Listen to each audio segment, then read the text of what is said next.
ډېره شمېر خلک هره ورځ ویډیوګانې اپلوډ کوي خو په دې نه پوهېږي چې ولې ویو نه اخلي او ولې یوټیوب چینل مخې ته نه ځي. نو په دې ویډیو کې به زه تاسو ته وښیم چې څنګه خپل چینل د یوټیوب د سرچ انجن اپټیمایزیشن یا په SEO کې راولو، څنګه ویډیوګانې ډېر ویو واخلي او څنګه خپل چینل ته گروت ورکړو. نو ویډیو تر پایه وګورئ ځکه په ویډیو کې مې ډېرې مهمې نقطې څېړلې دي. سلامونه، زموږ د یوټیوب چینل ته یو ځل بیا ښه راغلاست. په دې ویډیو کې مې درته 15 هغه مهمې او اساسي نقطې راوړي دي چې له امله یې کولی شو موږ خپل د یوټیوب چینل په ډېر کم وخت کې ډېر زر مخې ته ویسو. په اوله برخه کې په SEO غږیږو. SEO یعنې سرچ انجن اپټیمایزیشن څه شی دی. په دویمه برخه کې په کیورډز او په هاشټیګ غږیږو. کیورډ څه شی دی، هاشټیګ څه شی دی او فرق یې څه دی. په دریمه برخه کې په دې غږیږو چې څنګه خپله ویډیو تر ډېرو خلکو ورسوو، ټایټل ورته څنګه جوړ کړو، ډسکرپشن ورته څه رقم جوړ کړو، ټیګز او تمنیل ورته څه رقم جوړ کړو. په څلورمه برخه کې په دې خبرې کوو چې څنګه خپل واچ ټایم ډېر کړو او زموږ ویورز یا لیدونکي انګیج وساتو چې زموږ ویډیوګانې یا د یوټیوب چینل تر ډېرو خلکو ورسېږي. او په پنځمه برخه کې تر ټولو مهم چې دی کنسسټنسي چې ورته وایي. کنسسټنسي یعنې توازن. څنګه د یوټیوب کمپنۍ ته خپل ځان پروفیشنل معرفي کړو چې موږ واقعیت په دې کار کې جدي یو او غواړو زموږ دا چینل باید مخې ته لاړ شي او د کوم مشکل سره مخ نه شي. نو راځئ ویډیو را سره تر پایه وګورئ. که کومه غوښتنه بیا لرئ په کمنټ سیکشن کې وکړئ او کومه ویډیو خوښه شوه یو کمنټ هم وکړئ، یو لایک هم ورکړئ. د ویډیو په اوله برخه کې په دې غږیږو چې SEO یا سرچ انجن اپټیمایزیشن څه شی دی. په ډېره ساده اصطلاح یو څو نقطې درته وایم، خپله به مې په سر خلاصي.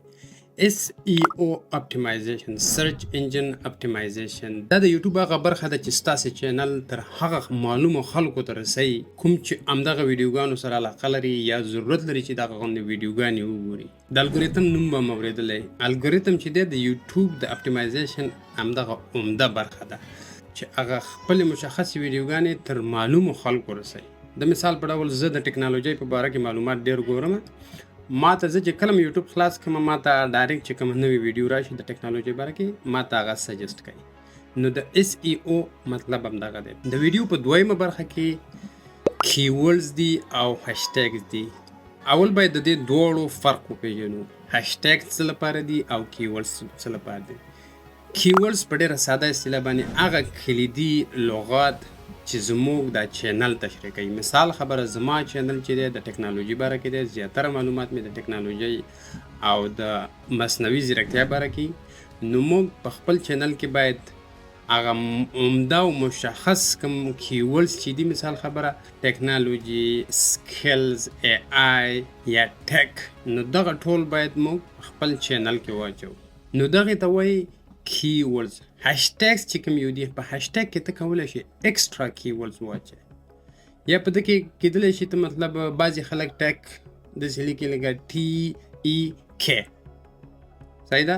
اصلا ټک داسې لیکل کېږي چې TECH. نو په هاشټیګز کې ته کولی شي هغه ایکسټرا کوم شیان چې ته په کیورډز کې نه لګې ته کولی شي هلته مثال خبره ستا نوم دی، مثال خبره چینل دې په خپل نوم جوړ کړی دی، ته غواړې چې په سرچ کې راشي یا په سرچ انجن کې راشي، نو دغه نوم ته باید په مختلفو قسمونو ولیکي. مثال زما نوم فیضان دی، دا کېدلی شي په فایز ولیکل شي یا فیضان ولیکل شي یا فیض ولیکل شي، که نه داسې په مختلفو نومونو باندې. نو دا ټول په هاشټیګز کې راتللی شي. دا چې څنګه کیورډز پیدا کېږي مختلفې لارې دي. بعضې ویبسایټونه دي هغه هم کولی شي تاسو ته کیورډ در وښیي یا یې درته سجست کړي چې د ویډیو چې د هغه مشخصې ویډیو لپاره څه رقم کیورډز انتخاب. خو زه درته د هغه نه هم ډېره ساده لاره ښیم. اولنی اپشن یې دا دی چې تاسې وګورئ چې څه رقم ویډیو تاسې جوړوئ. کیدای شي په یوټیوب کې ستاسې یو کمپیټیټر وي، د هغه ویډیو وګورئ، کولی شي د هغه نه یو کلو واخلئ، بعضې لغات د هغه نه راواخلئ، بعضې د بلې ویډیو نه راواخلئ او په خپله ویډیو کې واچوئ. د مثال په ډول زه غواړم چې په دې ویډیو خبرې وکړم، ویډیو لپاره ډسکرپشن څه رقم جوړ کړو، ټایټل ورته څه رقم جوړ کړو، تمنیل ورته څه رقم جوړ کړو. نو همدغه تمنیل، ډسکرپشن، ټایټل او دا ټولې خبرې چې راواخلې همدغه زموږ مین کیورډز دي. دا چې باید ډېر کیورډز واچول شي نو تاسې کولی شئ د یو بل چا د چینل نه هم راخیستی شئ او یا تر ټولو ساده لار چې ده کولای شئ تاسې په چټ جی پی ټي کې سرچ وکړئ یا چټ جی پی ټي ته معلومات ورکړئ چې زما ویډیو مثال خبره د یوټیوب SEO باره کې ده، ما ته د ده ریلیټډ کیورډز راکړه. تر ټولو ډېره ساده، هېڅ سردردي ته پکې ضرورت نشته. او له یو بل ځایه هم کولی شئ چې خپل کیورډز پیدا کړئ. کله چې یوټیوب خلاص کړئ او په یوټیوب کې مثال خبره ولیکئ ستا د ویډیو چې په هر څه باره کې مثال خبره how to rank YouTube in SEO، دا په یوټیوب کې سرچ کړئ how to rank YouTube. تر دغه ځای پورې چې دې ولیکل تا ته به مختلف نور لغات راشي. how to rank YouTube یا how to rank video یا دا how to چې دې ولیکل نور خپل هغه وروستاړي ورته وایي څه شی ورته وایي هغه خپله په یوټیوب کې راځي auto suggest چې ورته وایي. اصلا هغه ته یوټیوب auto suggest وایي. نو د هغه ځای نه هم تاسو یو کلو اخیستلی شئ او د خپلې ویډیو لپاره ترې استفاده کولی شئ. په درېیمه برخه کې کله چې موږ خپله ویډیو اپلوډ کوو نو دغه تر ټولو مهم وخت دی. د ویډیو د اپلوډ په وخت کې تر ټولو مهم کار چې دی باید مخکې له دې چې موږ ویډیو ریکارډ کوو باید په تمنیل کار وکړو. دا چې تمنیل ولې ډېر مهم دی تاسو ته به زه ډېر ښایسته او ساده مثال درکړم. ته چې کله هم یوټیوب خلاص کړې او سرچ وکړې تا ته به په میلیونونو ویډیوګانې راشي، خو ته به په هغه یوه کلک کې په کوم چې ستا تمنیل خوښ شي هغه به تا ته ښه ښکاري. نو په تمنیل کې باید ډېر زیات دقت وشي.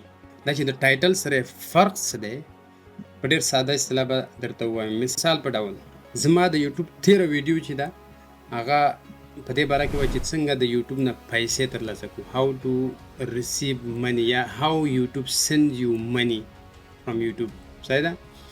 نو دغه ټایټل شو how YouTube send you money او په تمنیل کې مې ورته لیکلي وو مثال خبره my first pay check، زما لومړنۍ ګټه. کله چې خلک وګوري ستا په تمنیل کې نو هغه یو رقم ته حیران شي چې ولا دغه ویډیو خو کتل غواړي چې دا ځکه خلکو ته خوند ورکوي چې د پردي هغه انکم نه خبر شي یا ورته معلومات په لاس ورشي.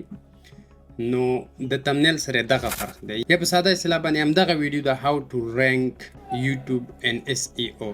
نو په ټایټل کې راځي how to rank YouTube and SEO او په تمنیل کې ته مطلب زه به یو مثال درکړم. ته کولی شې د ده نه ښه هغه کیورډز ورته وایې یا ورته ټایټل وایې د تمنیل لپاره پیدا کړي. مثال how to rank YouTube and SEO. نو په ټایټل کې خو دې دغه ولیکه، په تمنیل کې ته باید ولیکې په دې طریقه باندې یوټیوب مخې ته بوځئ یا په انګلیسي کې لیکي grow your YouTube this way. نو خلک داسې په شک کې واچول شي او همدغه وجه شي چې خلک داسې هیجاني شي او خلک ته داسې فکر ورولېږي چې ته دلته خو څه مهم شته. نو هماغه چې ستا په ویډیو باندې کلیک کېږي او دا ډېره مهمه ده. کله چې ستا په ویډیو باندې کلیک کېږي یوټیوب ته دا معلومات کېږي چې واقعیت د دې هلک ویډیوګانې مهمې دي او خلک یې ګوري، بیا یې هماغه نورو خلکو ته هم سجست کوي.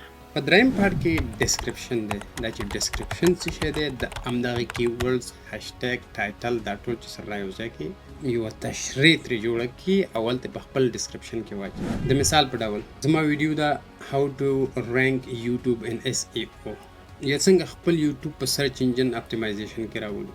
تاسې لیکلی شئ چې په دې ویډیو کې مې په دې خبرې کړي چې څنګه خپل د یوټیوب چینل په سرچ انجن اپټیمایزیشن کې راولو او د ویډیو په دویمه برخه کې مې په دې خبرې کړي دي چې ویډیو ته ټایټل څنګه جوړ کړو، ډسکرپشن ورته څنګه جوړ کړو، کیورډز ورته څنګه پیدا کړو. دا خپله یو ډسکرپشن شو.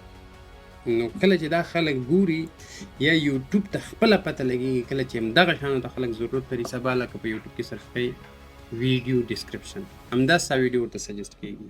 یا how to find video keywords یا هشټیګز. نو کله چې تا دا په خپل ډسکرپشن کې اچولي یوټیوب ته معلومات دي چې دغه ویډیوګانې چې دي دا په دې باره کې دي. یوټیوب خو ستا ویډیو نه ګوري خو هماغه لیکل چې دې ورکړي هغه ته پته لګېږي چې دا ویډیو په دې باره کې ده. نو هماغه یې چې د خلکو مخې ته یې راوړي.